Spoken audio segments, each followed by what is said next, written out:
आप सभी के लिए बहुत ही अच्छी खबर है कि यह जो कार्यक्रम है यह लाइव यूट्यूब पर प्रसारित हो रहा है। आप उस लिंक के माध्यम से अपने देश, अपने नगर, अपने परिवार के बीच इसे शेयर कर सकते हैं और इसका लाभ ले सकते हैं।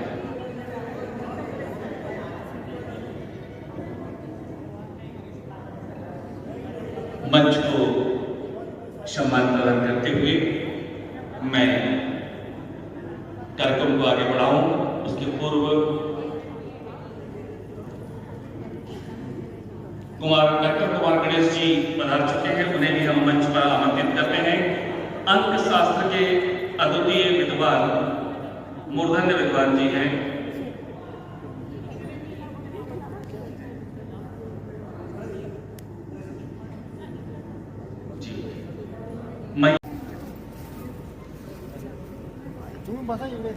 तंत्राचार्य डॉक्टर गणेश जी,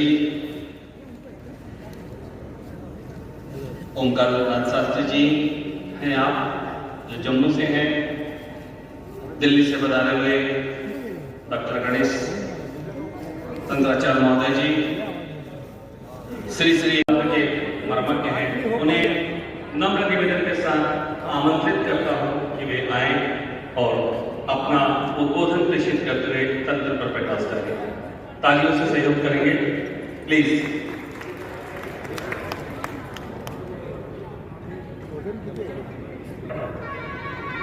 वृंदावन बिहारी लाल की जय जय श्री राधे। मंच पर उपस्थित सभी गणमान्य व्यक्तियों को नमस्कार। महाकाल की नगरी में तंत्र के विषय पे बोलना तो वैसा ही होगा जैसे सूर्य को दीपक दिखाने जैसे।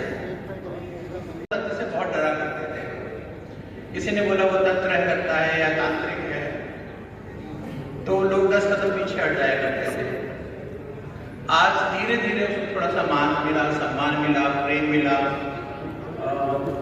दिनेश भैया जैसे लोगों ने हम लोगों को मंच दिया, बात करने की जगह दी, हम अपनी बात रख पा रहे हैं। मीडिया और सोशल मीडिया में भी लोग इसको समझ रहे हैं। लेकिन तंत्र को हमेशा सुतंत्र की तरह ही देखना चाहिए, कुतंत्र की तरह नहीं, क्योंकि लोग हमेशा इसका जब भी शब्द आता है तो वशीकरण, आकर्षण, मारण, मोहन जैसे शब्दों का प्रयोग करते हैं और डरते हैं और डराते हैं। मैं हमेशा कहता हूं कि चाहे वो ज्योतिष का विषय हो, चाहे वो वास्तु का विषय हो, चाहे वो तंत्र मंत्र यंत्र रत्न और रुद्राक्ष की दुनिया हो, न डरे न डराएं और प्रेम से रहें। अगर आप आपके पास कोई व्यक्ति आ रहा है तो ऐसे ही डरा हुआ है तो उसको और ना डराएं, उसको थोड़ी हिम्मत दें, थोड़ी सहायता करें, उसका मार्गदर्शन करें, जिससे वो उस भय से बाहर निकल सके और अपने जीवन में कुछ न कुछ ट्रांसफॉर्मेशन ला सके। हम लोग क्या करते हैं कि हम उसको ज्योतिष जगत में या हमारे तंत्र मंत्र की दुनिया में उसको बेचारे को कुछ पता नहीं है, वो हमारे पास आया है तो वैसे ही भय ज्योतिष है, वो ऑलरेडी दुविधा में है, ऑलरेडी परेशान है। अगर हम उसको और बड़ी बड़ी बातें बताकर उसको डरा दें तो बेचारा और हौसला खो बैठेगा। इसलिए तंत्र मंत्र रत्न या रुद्राक्ष की दुनिया में आप उसको उचित उपाय बताएं, उसका हौसला बढ़ाएं, कुछ ऐसी क्रियाएं बताएं जिससे उसको सहायता मिल सके। अब एक और सबसे बड़ी समस्या हो रही है कि हर दूसरे व्यक्ति को लगता है किसी ने कुछ कर दिया, किसी ने मुझे नजर लगा दी, किसी ने मुझे जादू कर दिया, किसी ने टोना कर दिया, मेरा क्या व्यापार नहीं चल रहा है तो किसी ने कुछ कर दिया। कुछ कर दिया का डेफिनेशन किसी को नहीं पता कि क्या कर दिया, क्यों कर दिया, किस लिए कर दिया, कुछ पता नहीं। अगर आपके जीवन में जरा सा भी कष्ट आया तो आपके दिमाग में पहला शब्द आता है जरूर किसी ने कुछ कर दिया है। अब इस कुछ से निकलने के लिए अगर आपके ऊपर तांत्रिक क्रियाएं हैं, उनके कुछ सिम्टम्स हैं, मैं बता देता हूँ, तो आप अपने आप को सेल्फ एनालिसिस कर सकते हैं कि तंत्र क्रिया हुई है या तंत्र क्रिया नहीं हुई। तंत्र क्रिया का सबसे पहला सिम्टम जो होता है, आपकी यूरिन में जलन होने लग जाएगी और यूटीआई जैसी प्रॉब्लम शुरू हो जाती है, नंबर 1। नंबर 2, आपके लेफ्ट पैर के घुटने में दर्द अचानक आएगा और अचानक जाएगा। आपको उठने बैठने में दिक्कत होने लग जाएगी। लेफ्ट घुटने में इतना दर्द होगा सीवियर कि आप सोच भी नहीं सकते और थोड़ी देर बाद लगेगा कि वो दर्द है नहीं। तीसरा सिम्टम्स होता है कि आपकी आंखों में जलन और उसके नीचे कालापन आने लगता है, और जैसे स्किन में ब्लेमिशेस कहते हैं, झाइयां, वो धीरे धीरे आपके पूरे फेस पे बढ़ने लग जाती हैं। ये 3-4 सिम्टम्स होते हैं जिससे आप समझ सकते हैं कि आपके ऊपर क्रिया की गई है कि नहीं की गई है। एक और सिम्टम है कि आपने अपने घर में कोई सामान रखा, वो गायब हो जाएगा और थोड़ी देर बाद आपको फिर वापस मिल जाएगा। आपको तो मैं पूरा घर ढूंढ लिया, मुझे मिला नहीं। ये कुछ क्रियाएं हैं, कुछ सिम्टम्स हैं जिससे आपको ये पता लग सकता है कि आपके ऊपर तंत्र क्रिया की गई है या नहीं की गई है। वरना मैं इतना ही कहूंगा कि वहम करने की कोई जरूरत नहीं है, क्योंकि जो करने वाले तांत्रिक थे या जो कराने वाले तांत्रिक थे, उनकी गणना 2% रह गई है, और उन 2% लोगों के पास इतना काम है कि वो साधारण जनमानस के लिए या सबको परेशान करने के लिए काम नहीं करते। हाँ, आजकल YouTube के माध्यम से, पॉडकास्ट के माध्यम से बहुत सारे उभरते हुए तांत्रिक आ रहे हैं जिनको शब्दों का पता ही नहीं है, शब्दों का चयन तक नहीं पता कि इस क्रिया को कहते क्या है, इस क्रिया का नियम क्या है, इस क्रिया का उद्देश्य क्या है, और उसके बारे में बातें की जा रहे हैं। मैं बहुत से बच्चों को देखता हूँ कि उनके पॉडकास्ट आ रहे हैं, बड़ी बड़ी बातें कर रहे हैं, लेकिन उनको शब्द नहीं पता, मतलब बात करते करते कहते मुझे पता नहीं क्या कहते हैं, पर ये क्रिया होती है।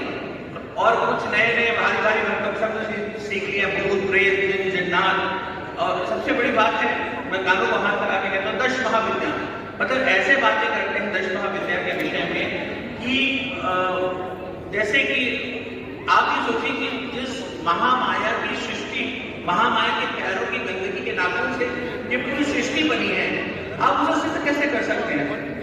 आप अपनी माँ की कृपा प्राप्त कर सकते हैं, माँ का आशीर्वाद प्राप्त कर सकते हैं, माँ का आपके ऊपर आशीष गोचर हो सकता है, माँ की दृष्टि हो सकती है, सिद्धि या उनको अपने वश में करना, या वो आपके संग संग चलती हैं। इस तरह के भ्रमों में तंत्र की, वास्तविक तंत्र की दुनिया में कोई जगह नहीं है। तो मैं मंच के माध्यम से सबको यही कहना चाहूंगा कि तंत्र को गंभीरता से लें, तंत्र को स्वतंत्र समझें, तंत्र को इस तरह से लें कि वो आपकी सहायता कर सके, और छोटी छोटी क्रियाओं में बड़ी बड़ी साधनाओं करने से पहले पहले छोटे छोटे नियमों का पालन कर लें। जैसे आज मुझे किसी ने बोला कि आप मुझे 10 महाविद्या बताइए कि कैसे सिद्ध करते हैं। मैं कहा देखो, 10 महाविद्या सिद्ध करने से पहले आपको अपने शरीर की सुरक्षा करनी पड़ेगी, उसका एक मंत्र है। आपको एक अपनी सिद्धियों की रक्षा करनी पड़ेगी, उसका एक नियम है। 10 महाविद्या से पहले एक विद्या सेलेक्ट करिए, उसके ऊपर साधना करिए, उसमें कई वर्ष लग जाएंगे, उसके बाद आप दूसरी विद्या की तरफ आगे बढ़िए। खाली दिखावे के लिए या लोगों को बताने के लिए तंत्र मत करिए। तंत्र गोपनीय है, तंत्र विधि गुप्तम। तंत्र इतना गोपनीय है कि उसको संभाल कर रखना पड़ता है, लेकिन उसका दिखावा करने के लिए कि मैं बगला मुखी साधक हूँ, मैं काली साधक हूँ, मैं ये साधक हूँ, कृपया तंत्र को दिखावे का विषय न बनाएं, क्योंकि ये पानी नहीं है। मैं आपको बहुत गंभीरता से और पूरी जिम्मेदारी के साथ कहता हूँ, ये साधारण पानी नहीं है जिसके साथ आप खेल सके। ये तेजाब है, ये हाथ भी जला देगा। इसका सही इस्तेमाल करेंगे तो आप इसे बहुत कुछ पा सकते हैं, लेकिन इसका दुरुपयोग करेंगे तो आप अपने रास्ते से भटक जाएंगे और न जाने जीवन में कितने कष्ट आ जाएंगे। जाने अनजाने हम उन शक्ति को जागृत कर सकते हैं जो कई वर्षों से सोई हुई है, और हम उन्हें जागृत कर दिया। जब जागृत कर दिया तो फिर वो कुछ न कुछ तो भोग प्रसाद मांगेगी, फिर आपको कष्ट होता है, अचानक आपका